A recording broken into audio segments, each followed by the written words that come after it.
చంద్రమా. ఏమ్మా? మన కోట గురించి వివరాలన్నీ కావాలి. చెప్పు చంద్రమా, ప్లీజ్. దాని గురించి అడుగుతున్నావేంటి? వద్దమ్మా, దాని గురించి ఆలోచించొద్దు. అసలు ఆ కోట కథ ఏంటి? అది కథ కాదమ్మా, పీడకల. ఎప్పుడు తలుచుకోకూడని పీడకల. నా కోసం చెప్పు చంద్రమా, చెప్పు. నువ్వు అడుగుతున్నది నీ కదే కదమ్మా, నీ కదే.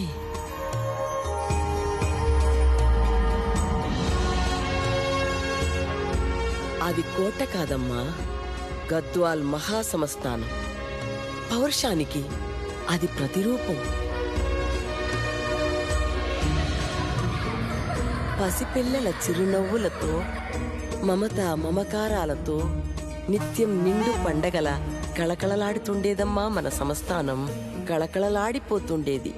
ఆ సంస్థానానికి మకుటం లేని మహారాజు మీ మునిముత్తాత గారు శ్రీ శ్రీ శ్రీ రాజా చినవేంకట రంగారాయుడు గారు. వారికి 2 కూతుళ్ళు. వాళ్ల చిన్నప్పుడే రాణమ్మ కాలం చేశారు. పెద్దమ్మాయి భార్గవి. అందం, అమాయకత్వం, తండ్రి మాటకు ఎప్పుడూ ఎదురు చెప్పేదే కాదు. రెండో కూతురు అరుంధదమ్మ, గద్వాల్ సంస్థానానికే పులిబిడ్డ. కత్తి పట్టినా, ఇల్లు గురి పెట్టినా తనకు ఎదురే లేదు. పుట్టుకతోనే అన్ని విద్యలు పొనికి పుచ్చుకుంది.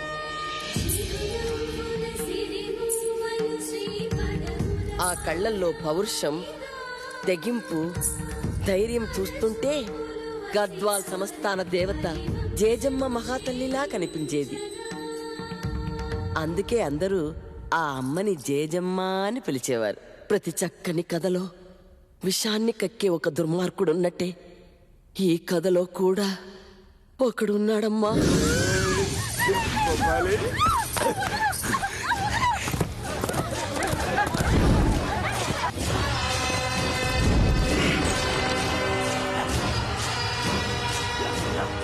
వాడు కామ పిశాచి. నచ్చిన ఆడది కనపడితే విడిచిపెట్టేవాడే కాదు, తోడేలా వేటాడి వేటాడి నాశనం చేసేవాడు. వాడే రాజాగారి మేనల్లుడు పశుపతి. పశుపతా?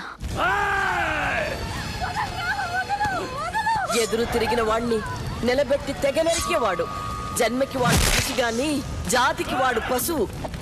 రాజాగారు చేసిన పెద్ద తప్పు పెద్దమ్మాయి భార్గవమ్మని ఇచ్చి వాడికి పెళ్లి చేయడం. దీనికి అంతటికి కారణం వాడి తల్లి జలజమ్మ, రాజాగారి చెల్లెలు.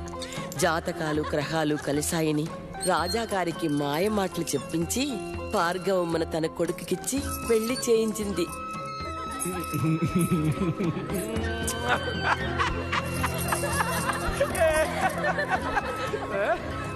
ఏంటండి ఏంటి ఈ సంస్థానంలో ఇలాంటి సరదాలు గూట్ల పిచ్చికి గుడ్డెట్టినట్టు ఇదేదో పెద్ద తప్పులాగా గిజిలాడిపోతావేంటి?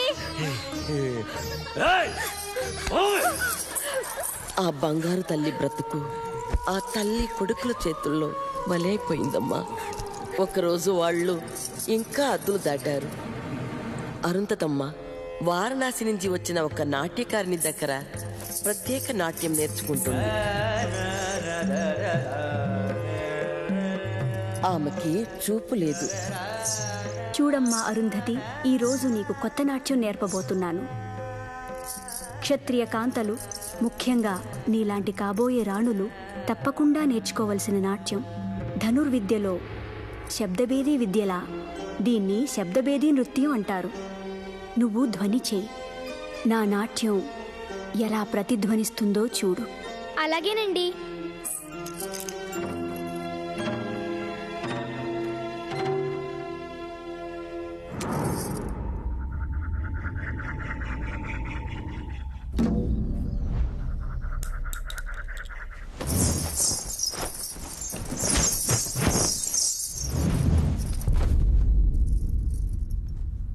గుండె చప్పుడైనా సరే గురి అక్కడే పడుతుంది. చిన్నమ్మగారు, మిమ్మల్ని రాజావారు పిలుస్తున్నారు. అలాగే వస్తాను, మీరు వెళ్ళండి. ఆ రోజు వాడు తెప్ప తాగి కామంతో ఆకలి మీద ఉన్న మృగంలా వచ్చాడు.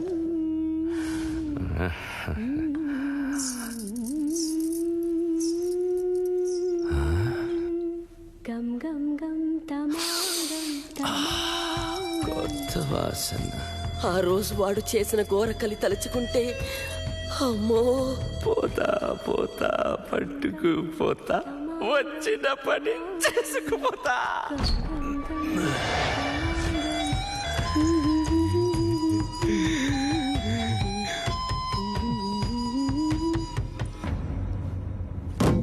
రామ్మ అరుంధతి,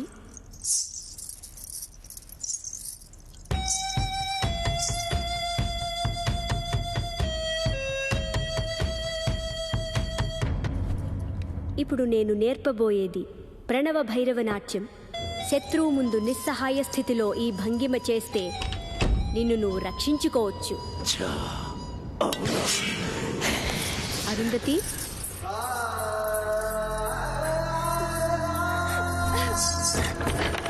ఎవరు? అరుంధతి, ఎవరు మాట్లాడండి? ఎవరు? బొమ్మాలి, ఎవరు? నువ్వు వీరనాట్యాన్ని నేర్పడానికి వచ్చావు.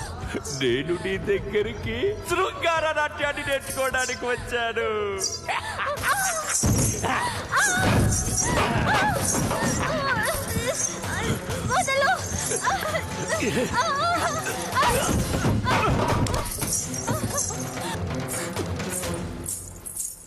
అరుంధతి, కాంచన గారికి ఒంట్లో బాలేదంటమ్మా.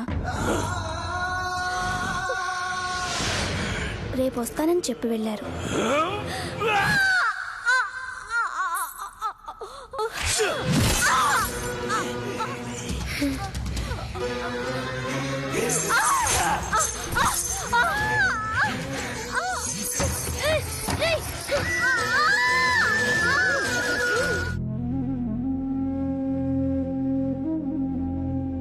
ఇక మీరు ఈ సంస్థానంలో ఉండడానికి వీల్లేదు.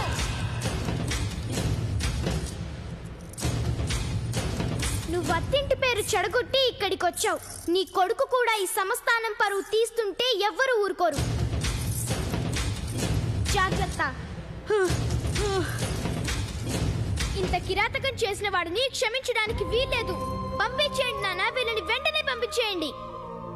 వాణ్ణి భరిస్తున్నది అల్లుడన్న బంధంతో కాదమ్మా, వాడి చేతిలో నీ అక్క జీవితం ఉందన్న బాధ్యతతో. ఆ అడ్డే లేకపోతే నేను ఊ అంటే ఈ ఊరి జనం వాణ్ణి కుక్కని కొట్టినట్టు కొడతారు. పిచ్చోళ్ళ కనబడుతున్నావా? ఏంటే మీ వాళ్ళంతా మా తల్లి కొడుకుల మీద రెచ్చిపోతున్నారు? చేతగాని వాళ్ళు అనుకుంటున్నారా?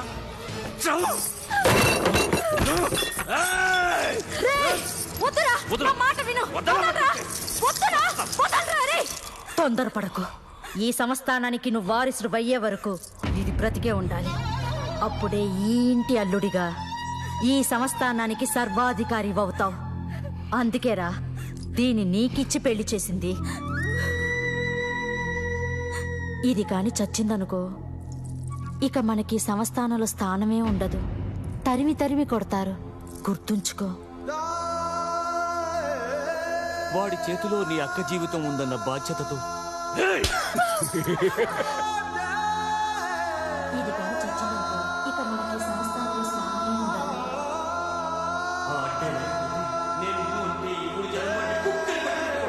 ఇది కాని చచ్చిందనుకో, ఇక మనకి సంస్థానంలో స్థానమే ఉండదు. ఇక మనకి సంస్థానంలో స్థానమే ఉండదు.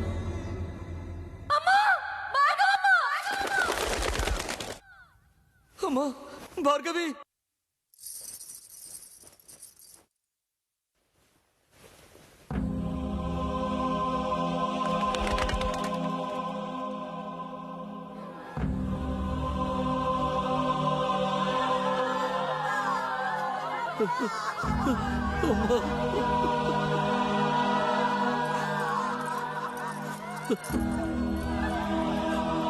అయ్యో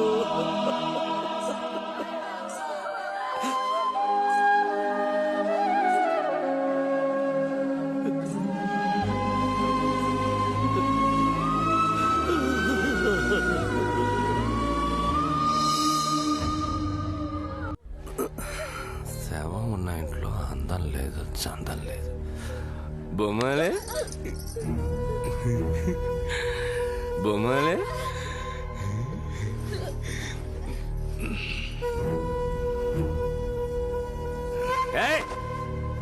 ఊరేసుకుని చచ్చిన శవాన్ని ఊరికే ఇంట్లో పెట్టుకుని ఎంతసేపు నడుస్తారు?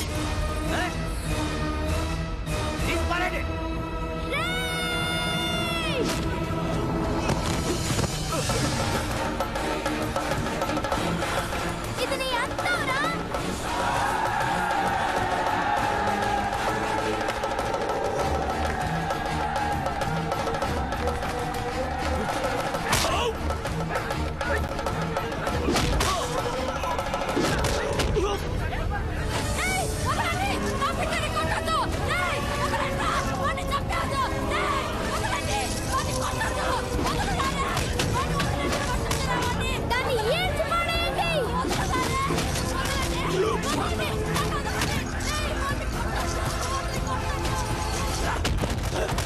మదం ఎక్కిన వీడిని మదించిన వీడి గుర్రానికే కట్టండి.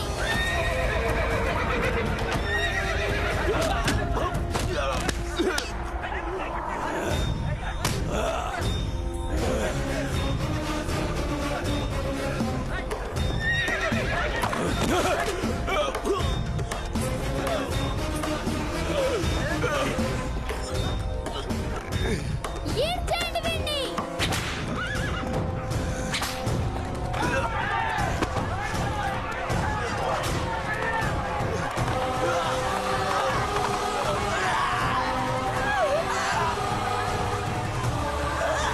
ఆ రోజు అరుంధతమ్మ తరిమి కొట్టింది ఆ పసుపనినే కాదు, వాడి అరాచకాన్ని, అహంకారాన్ని, హింసని.